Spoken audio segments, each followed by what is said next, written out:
கர்த்தரும் இரட்சகரும் பெருமான இயேசு கிறிஸ்துவின் நாமத்திலே மகிமையின் டிவியிலே கண்டுகளை கூறுகின்ற தேவனுடைய பிள்ளைகளுக்கு என்னுடைய அன்பின் வாழ்த்துக்கள். நாம் தலைவணங்கி ஜெபம் செய்வோம். எங்கள் அன்பின் பிதாவே, இந்த மகிழ்ச்சியான வேலைக்காக உமக்கு நன்றி எடுக்கிறோம். நீர் பேசும் அநேக உள்ளங்களிலே நீர் கிரியை செய்யும். இயேசுவின் மூலம் ஜெபிக்கிறோம் நல்ல பிதாவே, ஆமென். ஆதியாகமம் 26ஆம் அதிகாரம் 22ஆம் வசனத்திலே விதமாக சொல்லுகிறது, நாம் தேசத்தில் பல்கும்படிக்கு இப்பொழுது கர்த்தர் நமக்கு இடம் உண்டாக்கினார் என்று சொல்லி அதற்கு ரெகோபோத் என்று பெயரிட்டார். கிறிஸ்துவுக்குள் அருமையான தேவஜனமே, கிறிஸ்தவ வாழ்க்கை ஒரு போராட்டமான ஒரு வாழ்க்கை. அந்த போராட்டத்திலே நாம் ஜெயம் கொள்ளும்போது, நாம் காத்திருந்து ஆண்டவருடைய வார்த்தையின்படி நடக்கும்போது தேவன் பெரிய காரியங்களை செய்கிறார். அதற்கு ஆதாரமாக தான் இந்த பகுதியிலே இருந்து நாம் தியானிக்க இருக்கின்றோம். ஆகவே ஈசாக்குடைய ஒரு வாழ்க்கையிலே நீங்கள் பார்க்கும் பொழுது, ஆபிரகாமின் நாட்களிலே உண்டான பஞ்சத்தை போல ஒரு பெரிய ஒரு பஞ்சம் உண்டானது. அங்கே கர்த்தர் அவனுக்கு தரிசனமாகிறார். தரிசனமாகி ஆண்டவர் சொல்ல, இந்த தேசத்திலேயே நீ குடியிரு. அங்கே கேராவூருக்கு போற இடத்துல அங்கே அவன் சொல்கிறார், இந்த தேசத்திலே நீ குடியிரு, வாசம் பண்ணு என்று சொல்லுகிறார். ஆகவே அங்கே ஆண்டவர் அவனை அந்த இடத்திலே மேன்மைப்படுத்துகிறார், பெரிய கிருபைகளை தருகிறார். ஆனால் எதிர்ப்புகள் இருக்கிறது, பொறாமைகள் இருக்கிறது. அவன் அந்த இடத்திலே ஆபிரகாம் காலத்தில் உள்ள அந்த துறவுகளை எல்லாம் அவன் காணும்போது, அந்த கோராவூர் மக்கள் பெலிஸ்தர்கள் தூத்து போடுகிறார்கள். இது எங்களுடையது, இந்த தண்ணீர் எங்களுடையது என்று சொல்லி தூத்து போடுகிறார்கள். அப்பொழுது அவன் ஒவ்வொன்றாக அங்கே வரும்போது, இந்த 22ஆம் வசனத்திலே நீங்கள் பார்ப்பீர்கள் என்றால், அவன் அவ்விடம் விட்டு பெயர்ந்து போய் வேறொரு துறவை ஊட்டினான். அதை குறித்து அவர்கள் வாக்குவாதம் பண்ணவில்லை. அப்பொழுது அவன் அந்த தேசத்தில் பழகும்படிக்கு இப்பொழுது கர்த்தர் நமக்கு இடம் உண்டாக்கினார் என்று சொல்லி, ஆகவே ஆண்டவர் நமக்கு எப்பொழுதும் ஒரு அருமையான வாய்ப்புகளை, தருணத்தை அவர் கொடுக்கிறார். ஆகவே எதிர்ப்புகள் இருந்தாலும், தடைகள் இருந்தாலும் நாம் சோர்ந்து போகக்கூடாது. ஆகவே கர்த்தர் என்னோடு இருக்கிறார், கர்த்தர் எனக்கு அனுக்கிரகம் பண்ணுகிறார் என்று சொல்லி ஈசாக்கு அங்கே பெரிய காரியங்களை நடப்பிக்கும்படியாக கர்த்தர் துணை புரிகிறார். ஆகவே கர்த்தர் நமக்கு இடம் உண்டாக்கினார், நாம் பழுகும்படிக்கு கர்த்தர் நமக்கு இடம் உண்டாக்கினார் என்று சொல்ல வேண்டும் என்றால், கர்த்தர் நமக்கு என்ன செய்ய வேண்டும்? ஈசாக்குக்கு கர்த்தர் என்ன செய்தார்? முதலாவது நீங்கள் பார்ப்பீர்கள் என்றால், கர்த்தர் அவனை ஆசீர்வதித்தார். அந்த 12ஆம் வசனத்திலே அங்கே சொல்லுகிறார், ஈசாக்கு விதை விதைத்ததினால் 100 மடங்கு கர்த்தர் ஆசீர்வதித்ததினால். ஆகவே இன்றைக்கு நாம் வேலை செய்கிறோம், சாஃப்ட்வேர் கம்பெனிகளாக இருக்கலாம், வேறு கம்பெனிகளாக இருக்கலாம், தொழில்கள், வியாபாரங்கள், விவசாயங்கள், எதுவாக இருக்கலாம். விதைப்பது, வேலை செய்வது நம்முடைய கடமை. ஆனால் கர்த்தருடைய ஆசீர்வாதம் அதிலே இருக்க வேண்டும். கர்த்தருடைய ஆசீர்வாதம் இருக்கும்போதுதான் அங்கே நாம் எல்லாவற்றையும் எதிர்கொள்ள முடியும். எதிர்ப்புகள், பொறாமைகள் எல்லாவற்றையும் என்பது நாம் மேற்கொண்டு ஜெயம் காண முடியும். இங்கே ஈசாக்கு விதை விதைக்கிறவர்களை மட்டும்தான். ஆகவே ஈசாக்கு அந்த இடத்துக்கு சொல்லுகிறான், கர்த்தருடைய வார்த்தையின்படி கீழ்ப்படுகிறான், இந்த தேசத்திலே நீ குடியிரு என்று சொல்லுகிறார். அங்கே அவன் குடியிருக்கிறான். அங்கே குடியிருக்கிற நேரத்திலே ஈசாக்கு விதை விதைக்கிறான். விதை விதைக்கும் போது கர்த்தர் அவனை ஆசீர்வதித்ததினால், அவன் 100 மடங்கான ஆசீர்வாதத்தை அவன் பெறுகிறான். நீங்கள் சங்கீதம் 115ஆம் சங்கீதம் 12 பார்ப்பீர்கள் என்றால், கர்த்தர் நம்மை நினைத்திருக்கிறார், அவர் ஆசீர்வதிப்பார். இஸ்ரவேல் குடும்பத்தாரை ஆசீர்வதிப்பார், யாக்கோபின் குடும்பத்தாரை நம்மையும் நம்முடைய குடும்பத்தையும் அவர் ஆசீர்வதிப்பார். அப்ப கர்த்தருடைய ஆசீர்வாதம் பெரும்படியாக நாம் காத்திருக்க வேண்டும். கர்த்தருடைய கரத்திலே நாம் ஒப்பு கொடுக்க வேண்டும். ஆகவே நம்முடைய தொழில், நம்முடைய ஞானம், நம்முடைய திறமை, நம்முடைய வேலைகள் பார்க்கிற இடங்கள், தொழில்கள், வியாபாரம் எதுவாக இருக்கலாம், நம்முடைய திறமை என்று நாம் எண்ணிவிடக்கூடாது. ஆண்டவரே, நீர் எங்களை ஆசீர்வதியும், நாங்கள் பலுகும்படியாக, எங்களுக்கு இடம் உண்டாகும்படியாக. இன்றைக்கு எங்களுக்கு வீடு இல்லையே, எங்களுக்கு இடம் இல்லையே என்று சொல்லி நாம் கவலைப்பட வேண்டிய அவசியம் இல்லை.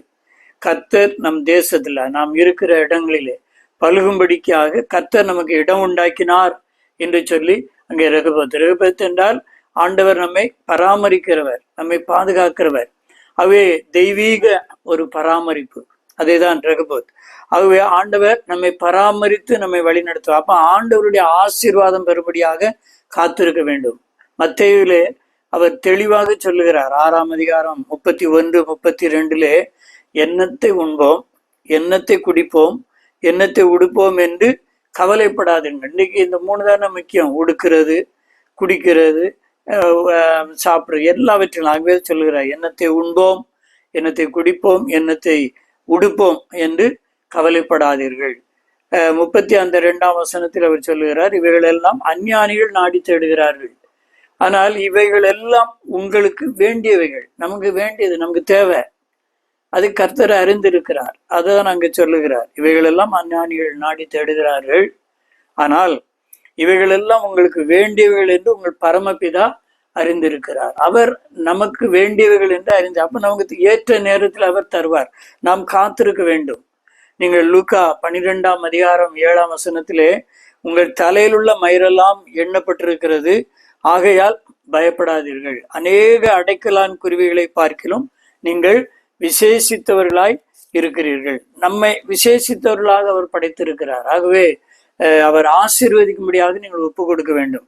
விதைக்கிறது உங்களுடைய கடமை, வேலை செய்வது உங்களுடைய கடமை, திறமையாக செயல்படுவது உங்களுடைய கடமை. ஆனால் கர்த்தருடைய ஆசீர்வாதம் வேண்டும். என்னுடைய திறமைதான் இதை தந்தது, என்னுடைய விசேஷித்த ஞானம் இதை தந்தது என்று நீங்கள் பெருமை பாராட்டுவதற்கல்ல. கர்த்தர் ஆசீர்வதித்ததினால் நான் 100 மடங்கு ஆசீர்வாதம் பெற்றேன், 1000 மடங்கு ஆசீர்வாதம் பெற்றேன் என்று கர்த்தருடைய கர்த்தர் என் திறமை என்று சொல்லி ஒருபோதும் நாம் நினைக்க கூடாது. 1 பேதுரு 5ஆம் அதிகாரம் 7ஆம் வசனத்தில் அவர் சொல்லுகிறார், அவர் உங்களை விசாரிக்கிறவரானபடியால் உங்கள் கவலைகள் எல்லாம் அவர் மேல் வைத்து விடு, கர்த்தர் மேல் வைத்து விடுங்கள். அவர் உங்களை பராமரிக்கிறவர், அவர் உங்களை வழி நடத்துகிற ஒரு தேவன். ஆதியாகமம் 28ஆம் அதிகாரம் 15 சொல்லும்போது யாக்கோபுக்கு ஆண்டவர் அங்கே சொல்லுகிறார், நான் உன்னோடு இருந்து நீ போகிற இடத்திலெல்லாம் உன்னை காத்து நான் உனக்கு சொன்னதை செய்யும் அளவு உன்னை கைவிடுவதில்லை. அவர் நம்மை பராமரிக்கிறவர். அந்த தெய்வீக ஒரு பராமரிப்பு.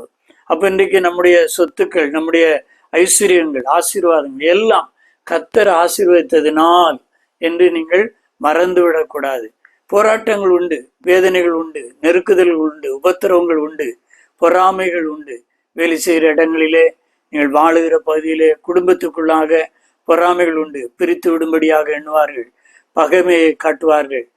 ஆனால் ஆண்டவர் உங்களோடு இருந்து உங்களை ஆசீர்வதிப்பார் என்றால் நீங்கள் 100 மடங்கு ஆசீர்வாதங்களை பெறுவீர்கள். அப்போ நாங்கள் அதான் அந்த வசன பிரசங்க வாக்கியத்திலே நான் ஆதியாகமம் 26, 22 நாம் தேசத்திலே பலுகும்படிக்கு, நாம் வாழுகிற பகுதியிலே இருக்கிற இடங்களே பலுகும்படிக்கு இப்பொழுது கர்த்தர் நமக்கு இடம் உண்டாக்கினார் என்று நீங்கள் விசுவாசிக்க வேண்டும். அப்போ கர்த்தருடைய ஆசீர்வாதம் வரும் என்றால் நிச்சயமாக உங்களுக்கு இடம் உண்டாக்குவார், உங்களுக்கு எல்லா நன்மைகளை செய்வார், கிருபைகளை தருவார். 2வதாக நீங்கள் பார்ப்பீர்கள் என்றால் அந்த ஆதியாகமம் 26ஆம் அதிகாரம் 16ஆம் வசனத்திலே அங்கே என்ன சொல்லுகிறது என்றால், அங்கே ஆண்டவர் ஆசீர்வதித்ததினாலே அவன் மகா பெரியவன் ஆகிறான்.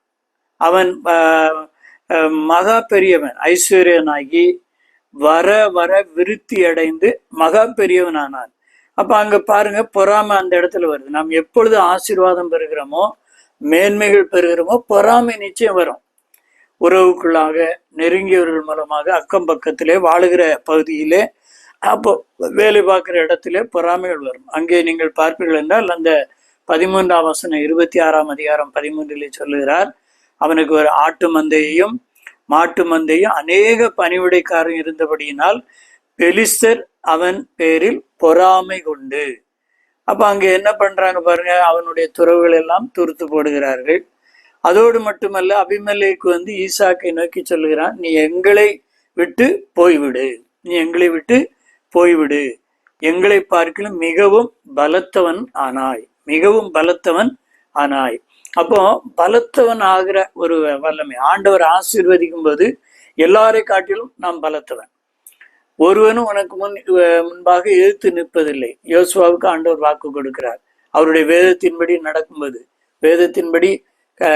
நடக்கும்போது கற்பனைகளை கை கொண்டு வலதுபுறம் இடதுபுறம் சாயாதபடி வேதத்தின்படி கர்த்தருடைய வார்த்தையின்படி கீழ்ப்படிந்து நடக்கும்போது அப்போ உங்களை பலத்தவர்கள் ஆக்குகிறார்கள், பலம் உள்ளவர்கள். ஆகவே எல்லாவற்றிலும், சரீரத்திலும் சரி, ஞானத்திலும் சரி, பொருளாதாரத்திலும் எல்லாவற்றிலும் உங்களை பலம். அப்ப அவர்கள் நீ எங்களை விட்டு போய்விடு, அப்ப நீ பலத்தவனானாய் என்று சொல்லுகிறார். பலத்தவன். அப்ப இயற்கையாக பொறாமைகள் வரும். நீங்கள் வசதியாக வாழும்போது, உயர்வாக ஞானத்திலே சிறந்து வழங்கும்போது, உங்கள் பிள்ளைகள் ஆசீர்வாதமாக இருக்கும்போது, நன்றாக படிக்கும்போது பொறாமைகள் கொள்வார்கள். அப்ப சிலர் வெளிப்படையாக நேரடியாக சொல்வார்கள், இல்லை என்றால் மறைமுகமாக எதிர்ப்புகளை கொடுப்பார்கள். இங்கே அவன் நீ பலத்தவனானாய் என்று எங்களை விட்டு போய்விடு என்று சொல்லுகிறார். அபிமெலேக்கு ஈசாக்கை நோக்கி சொல்லுகிற ஒரு வார்த்தை, நீ எங்களை விட்டு போய்விடு, எங்களை பார்க்கலும் மிகவும் பலத்தவனானாய் என்று சொல்லுகிறார். இன்றைக்கு நம்முடைய வாழ்க்கையில கூட கிறிஸ்துக்குள் அருமையான தேவ ஜனமே, இந்த மகிமை டிவியின் வழியாக இந்த செய்தியை பார்த்து கொண்டிருக்கிற கேட்டுக்கொண்டிருக்கிற உங்களுடைய வாழ்க்கையிலும், நீங்கள் தொழில்கள், வியாபாரங்கள், கம்பெனிகள், வேலை செய்கிற இடங்களிலே உங்கள் மீது பொறாமை கொள்வார்கள். நீங்கள் எச்சரிக்கையோடு இருக்க வேண்டும். உறவுகளுக்குள்ளாக, உடன் பிறந்தவர்களுக்குள்ளாக கூட அநேக இடங்களில் பொறாமைகள் நடைபெறுகிறது. அப்ப நாம் மிகவும் எச்சரிக்கையோடு இருக்க வேண்டும். அங்கே ஆண்டவர் எல்லாவற்றையும் நீங்கள் ஆதியாகமத்திலே பார்ப்பீர்கள் என்றால், ஆபிரகாமுக்கு ஆண்டவர் வாக்கு கொடுக்கிறார். 12ஆம் அதிகாரம் 7 கர்த்தர் ஆபிரகாமுக்கு தரிசனமாகி உன் சந்ததிக்கு இந்த தேசத்தை கொடுப்பேன். அப்ப அவர் நமக்கு கொடுப்பார். அவரோடு உறுதியோடு அவருடைய வசனத்துக்கு கீழ்ப்படிந்து நாம் வாழும்போது நமக்கு கொடுக்கிறவராக இருக்கிறார். நன்மை செய்வார், அற்புதங்களை செய்வார். ஒளிப்பிடத்தில் இருக்கிற எல்லாவற்றையும் அவர் நமக்கு கொடுக்கிறவர். அப்ப அவர் கொடுக்கும்படியாக நீங்கள் அர்ப்பணிக்க வேண்டும். அவர் உங்களை பலத்தவனாய் உருவாக்குவார். நீங்கள் ஆபிரகாமுடைய வாழ்க்கையில நீங்கள் பார்க்கும்போது, அவன் மனைவியாகிய சாராய் நிமித்தம் அங்கே என்ன செய்கிறார்? அங்கே கர்த்தர் பார்வோனையும் அவன் வீட்டாரையும் மகாவாதையினாலே வாதித்தார். அந்த ஆதியாகமம் 12:17 சொல்லுகிறார். அப்போ அந்த ஆபிரகாமுடைய மனைவியாகிய சாராய் நிமித்தம் அவளுக்கு எவ்வளவு பாருங்க, கர்த்தருடைய பிள்ளைகளாக நாம் இருப்போம் என்றால் உங்கள் மீதோ உங்கள் பிள்ளைகள் மீதோ மனைவி யார் மீதோ ஒன்றும் தொட முடியாது. பார்வோனையும் அவன் வீட்டாரையும் மகாவாதைகளினாலே என்ன செய்தார்? வாதித்தார். அப்போ அவ்விதமாக அங்கே நீங்கள் இங்கே 26ஆம் அதிகாரத்திலே யாக்கோபுடைய அந்த ஈசாக்குடைய வாழ்க்கையிலே நீங்கள் பார்ப்பீர்கள் என்றால், ஆபிரகாமுக்கு சொல்லுகிறார் மகாவாதை. இங்கே நேரடியாக அபிமெலேக்கு மூலமாக எச்சரிப்பை கொடுக்கிறார். இங்கே ஆதியாகமம் 26ஆம் அதிகாரம் 11 நீங்கள் பார்ப்பீர்கள் என்றால், அவனையாவது அவன் மனைவியோ அவன் குடும்பத்திலே தொடுகிறவன் நிச்சயமாக கொலை செய்யப்படுவான் என்று எல்லா ஜனங்கள் அறிய சொன்னான். அப்ப ஆண்டவர் எவ்வளவு நம்மை பாதுகாக்கிறவர், பராமரிக்கிறவர். அதான் அங்கே ரெகபோத் என்று அங்கே அழைக்கப்படுகிறது. அப்ப நம்மை பராமரிக்கிற ஒரு தேவன். அப்ப நீங்கள் பலத்தவர்களாக ஆக முடியாது. அப்ப கர்த்தர் ஆசீர்வதிக்க வேண்டும். உங்கள் சொத்துக்கள், உங்கள் ஞானங்கள், உங்களுடைய திறமைகள், எந்த கம்பெனி, சாப்ட்வேர் கம்பெனி, வேறு கம்பெனிகள், அரசு வேலைகள் எதுவாக இருக்கலாம். அப்போ உங்களுடைய திறமை அல்ல, நீங்கள் யோசித்து கொள்ள வேண்டும். கர்த்தர் ஆசீர்வதிக்கிறார் என்பதை உணர்ந்து கொள்ள வேண்டும். உபத்திரவங்கள் உண்டு, பொறாமைகள் உண்டு, உங்களை கெடுக்கும்படியாக அநேகர் நினைப்பார்கள். ஆனால் அது நடைபெறாது. அப்போ கர்த்தர் ஆசீர்வதிக்கும்படியாக நீங்கள் அர்ப்பணிக்க வேண்டும். கர்த்தர் ஆசீர்வதித்தனால் 100 மடங்கான ஆசீர்வாதம். 2வது பலத்தவனாக்குகிறார். ஆதியாகமம் 35ஆம் அதிகாரம் 11ஆம் வசனத்திலே, உங்கள் குடும்பத்திலே உங்கள் பிள்ளைகள் ராஜாக்கள் ஆவார்கள், பெரிய பெரிய அதிகாரிகள் ஆவார்கள். நீங்கள் ஆதியாகமம் 35:11 அவர் சொல்லுகிறார், தேவன் அவனை நோக்கி, நான் சர்வ வல்லமையுள்ள தேவன், நீ பலுகி பெருகுவாயாக, ராஜாக்களும் உன் சந்ததியில் பிறப்பார்கள். ராஜாக்களும் உன் சந்ததியில். அப்ப எவ்வளவு பெரிய ஒரு பலத்தவன் என்றால் சாதாரண ஒரு காரியம் இல்லை. இப்பொழுது வேதநாயகம் சாஸ்திரியாருடைய வாழ்க்கையில நீங்கள் 250வது வருஷத்தை அவர் பிறந்த ஆண்டாக கொண்டாடுகிறார்கள். வேதநாயகம் சாஸ்திரியாருடைய வாழ்க்கையிலே அவர் சரபோஜி மன்னனுடைய வாழ்க்கையிலே அவர் ஒரு அரசவை கவிஞராக இருக்கிறார். ஏனென்றால் அவர் திருநெல்வேலி மாவட்டத்தை சேர்ந்தவர். தஞ்சாவூர்ல அங்கு வளர்க்கும்படியாக கொண்டு செல்லப்படுகிறார். அப்போ அங்கே சரபோஜி மன்னனோடு படிக்கும்படியான ஒரு வாய்ப்பு.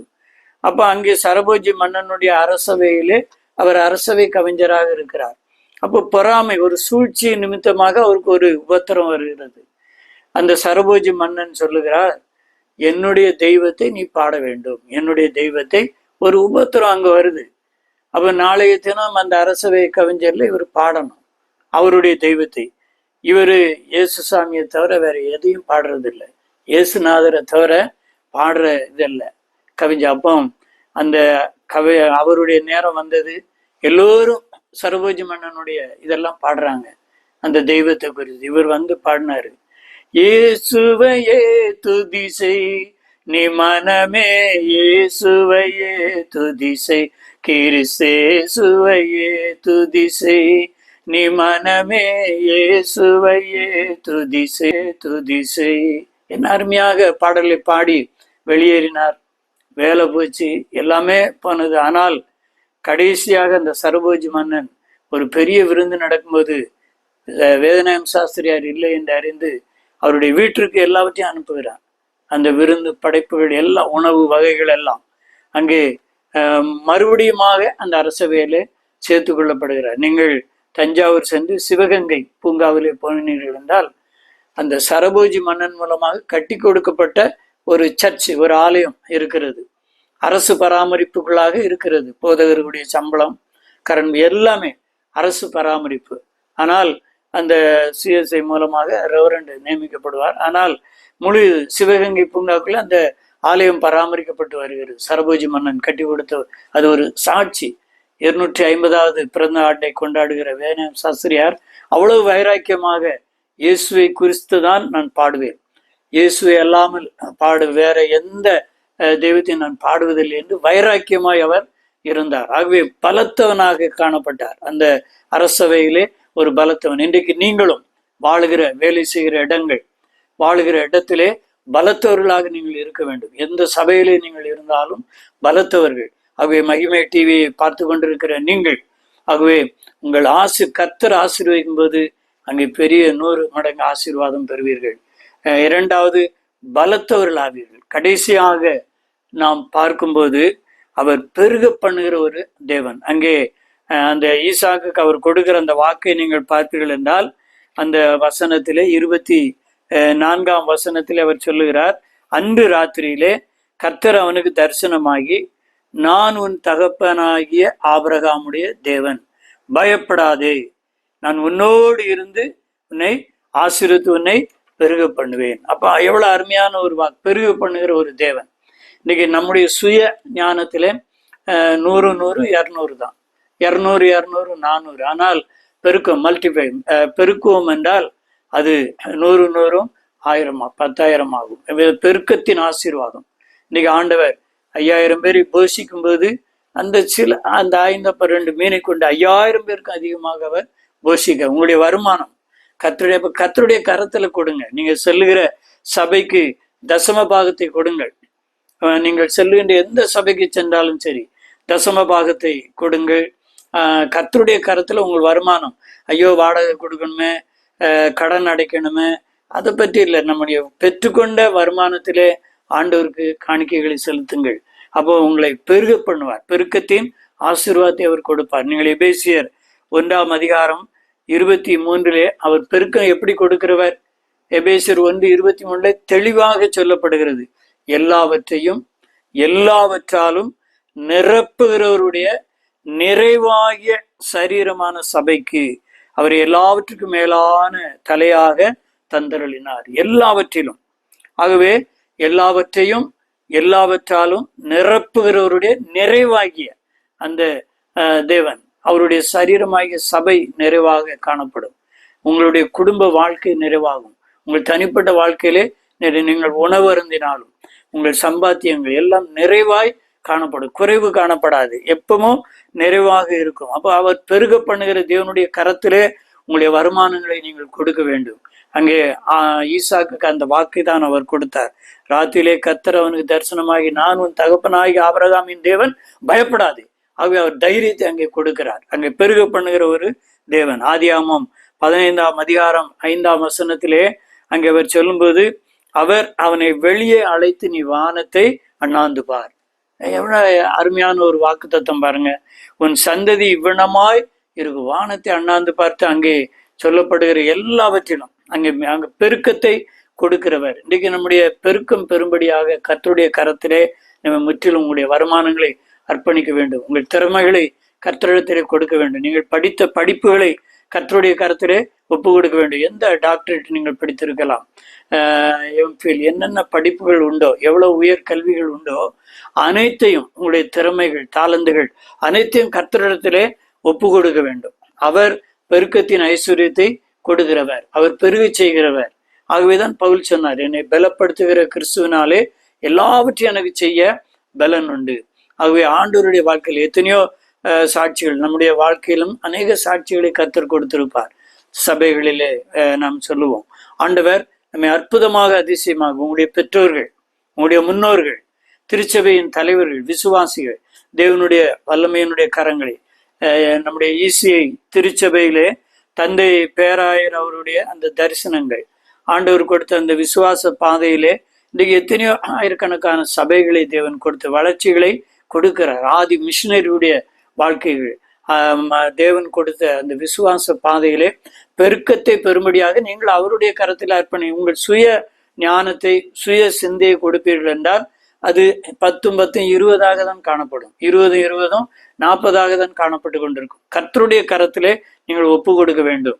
ஆகவே போராட்டங்கள் உண்டு. விசுவாச பாதையிலே, நம்முடைய கிறிஸ்தவ வாழ்க்கையிலே போராட்டம் உண்டு, சஞ்சலம் உண்டு, வருத்தங்கள் உண்டு, உங்களுக்குள்ளாக பொறாமைகள் உண்டு, பொறாமையின் மூலமாக எரிச்சல்கள் உண்டு. உங்களை கீழ்ப்படுத்தும்படியான அநேகர் முயற்சிப்பார்கள். ஆனால் நீங்கள் ஈசாக்குடைய வாழ்க்கையிலே நீங்கள் பாருங்கள், அந்த கோராறு மேய்ப்பர்கள், பெலிஸ்தர்கள் எல்லாருடைய வாழ்க்கையிலும் அவன் கர்த்தர் அவனுக்கு துணை புரிந்தார்.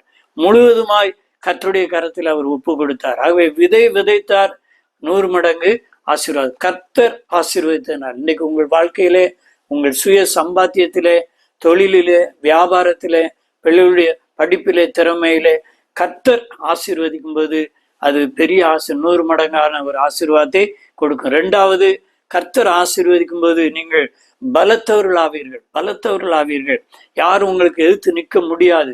ஒருவர் உங்களை எதிர்த்து நிற்க முடியாது. கடைசியாக அவர் பெருக்கத்தை கொடுக்கிறவர். எந்த சோதனையிலும், எந்த விதமான பிரச்சனைகளிலும் பெருக்கத்தின் ஐஸ்வர்யமான தேவனிடத்திலே ஒப்பு கொடுக்க வேண்டும். நீங்கள் வேதாம் சாஸ்திரியாருடைய வாழ்க்கையிலே அவருடைய நான் சொல்லுகிறது 1811 வருஷம், 1811 இலங்கைக்கு ஊழியத்திற்காக செல்லுகிறார்.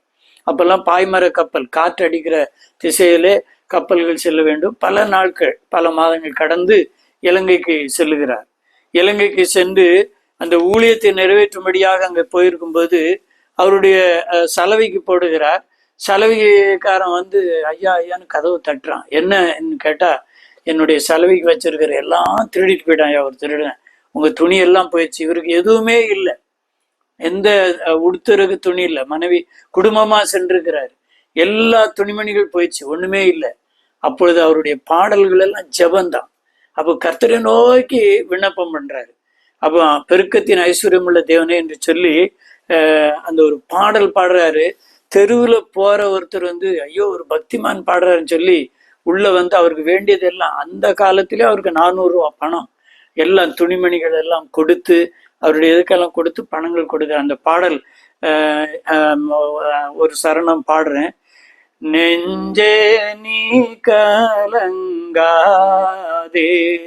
சீயோன் மலையின் இரட்சகனை மறவாதே, நான் என்ன செய்வேன் நெஞ்சே நீ கலங்காதே, வஞ்சகர் பகை செய்தாலும் வாராவினை வந்தாலும் நெஞ்சே நீ கலங்காதே, சீயோன் மலையின் இரட்சகனை மறவாதே.